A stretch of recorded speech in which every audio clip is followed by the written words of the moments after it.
তারিখটি ছিল ১৬ই জুন, ইসরায়েলের সঙ্গে ইরানের সংঘাতের চতুর্থ দিন। একটি পাহাড়ের পাদদেশে মাটির ১০০ ফুট গভীরে তৈরি করা বাংকারে জরুরি বৈঠকে বসেছিলেন ইরানের প্রেসিডেন্ট সহ শীর্ষ নেতারা। বৈঠকটি এতটাই গোপনীয় ছিল যে যারা অংশ নিয়েছিলেন তাদের কারো কাছে মোবাইল ফোন ছিল না। সবাই আলাদা আলাদা গাড়িতে করে বাংকারে গিয়েছিলেন।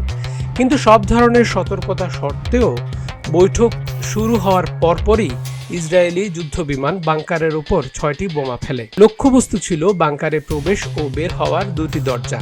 সেদিন বাংকারের ভেতরে থাকা কেউ হতাহত হয়নি, কিন্তু বৈঠক শেষে দেখা যায় দরজার আশপাশে কয়েকজন প্রহরীর লাশ পড়ে আছে।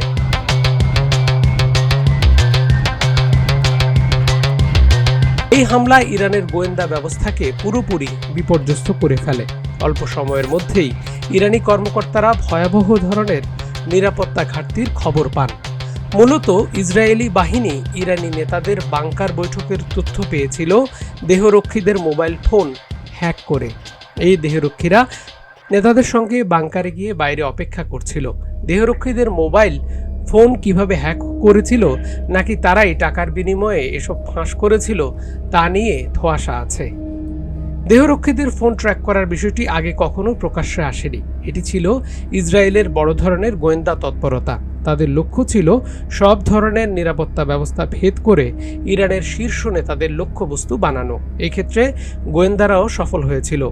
১২ দিনের ওই সংঘাতের সময় ইরানের গুরুত্বপূর্ণ ব্যক্তিদের গতিবিধি শনাক্ত করে হত্যা করা হয়েছিল কেবল তাদের দেহরক্ষীদের মোবাইল ফোন ট্র্যাক করে। চলতি মাসে ইরান এক পারমাণবিক বিজ্ঞানীর মৃত্যুদণ্ড কার্যকর করেছে। তাঁর বিরুদ্ধে ইসরায়েলের হয়ে গুপ্তচর বৃত্তির অভিযোগ ছিল।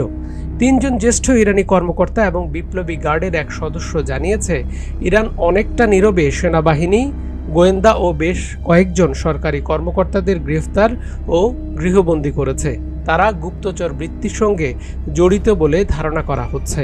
এর মধ্যে কয়েকজন উচ্চ পদস্থ কর্মকর্তাও আছেন।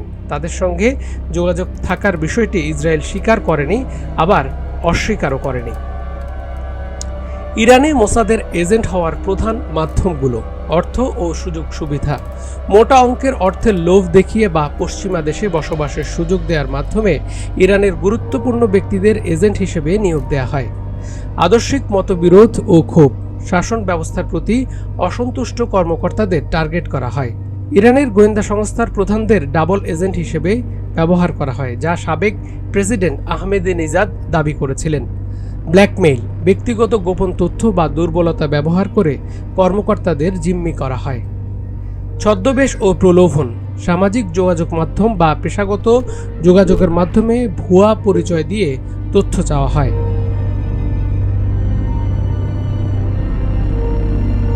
ইসরায়েলের গোয়েন্দারা যেভাবে ইরানে কাজ করে: তথ্য সংগ্রহ, ইরানের সামরিক ও পারমাণবিক স্থাপনার গোপন তথ্য ও শীর্ষ ব্যক্তিদের গতিবিধি পর্যবেক্ষণ করে সেটি জানানো। টার্গেট কিলিং, পারমাণবিক বিজ্ঞানী বা গুরুত্বপূর্ণ সামরিক নেতাদের হত্যার জন্য মোসাদ মোটরসাইকেলে করে আসা ঘাতকদের নিয়োগ করে, যারা চলমান গাড়িতে বোমা লাগিয়ে যায়।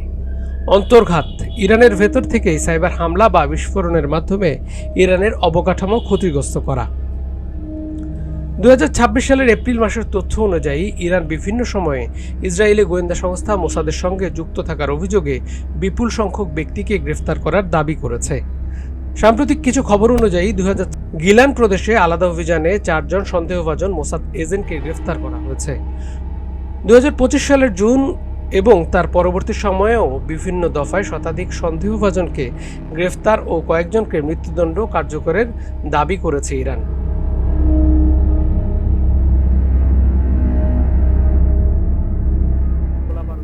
নয়, এটি একটি বুদ্ধিভিত্তিক যুদ্ধ এবং অপর পক্ষকে সব ধরনের ফাঁসানোর যুদ্ধ, যাতে ব্যবহার হচ্ছে তথ্য প্রযুক্তি।